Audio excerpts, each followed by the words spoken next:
We'll have a quick talk back.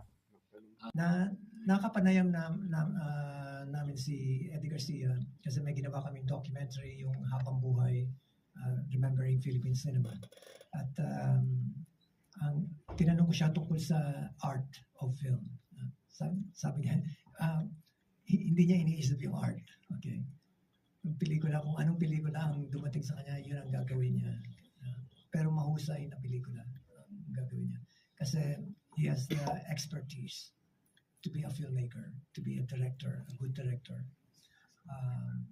At makikita naman natin doon sa Achay, no? yung pagpili ng mga kuha para mailahad lang yung istorya. Malinaw naman. No?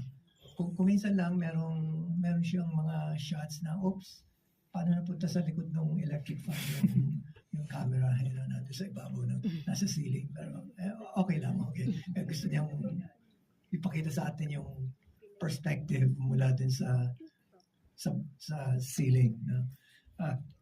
Pero sa pangkalahatan, malinaw naman yung gusto niyang ilahad, no, sa atin, yung ikwento sa atin.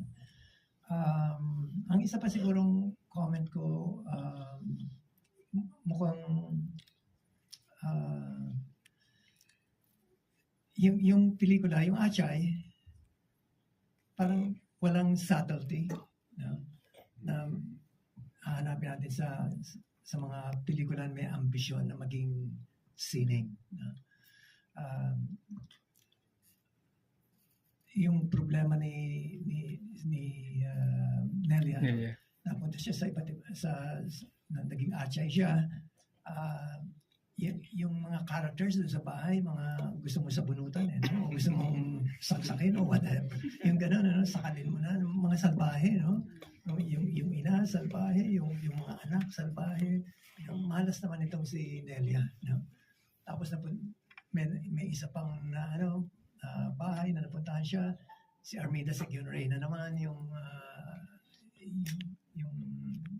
bae doon sa bahay na yon na suplada rin, no? Ang kakainin mo yung tira, yung ganong klase. Walang subtlety. Okay? Talagang black and white. Okay? Mga sabahe ito ang bida natin, si Nora, api siya. Kaya siguro, pero kailangan tignan natin siya, itong pelikula siguro bilang melodrama. No? Hindi natin paghahanapan ng subtlety, di ba? Kasi melodrama ito. At, patuloy lang yung istorya. Parang, kailan kaya matatapos itong kwentong ito. Okay? Pero parang hindi yata alam ni Eddie Garcia kung paano tatapusin itong pelikula. Pero, it's a melodrama. The story goes on. Tuloy-tuloy lang yung istorya. Hanggang makita nga yung tamang wakas, no? Na nakatagpo siya ng pagmamahal. No? Yun.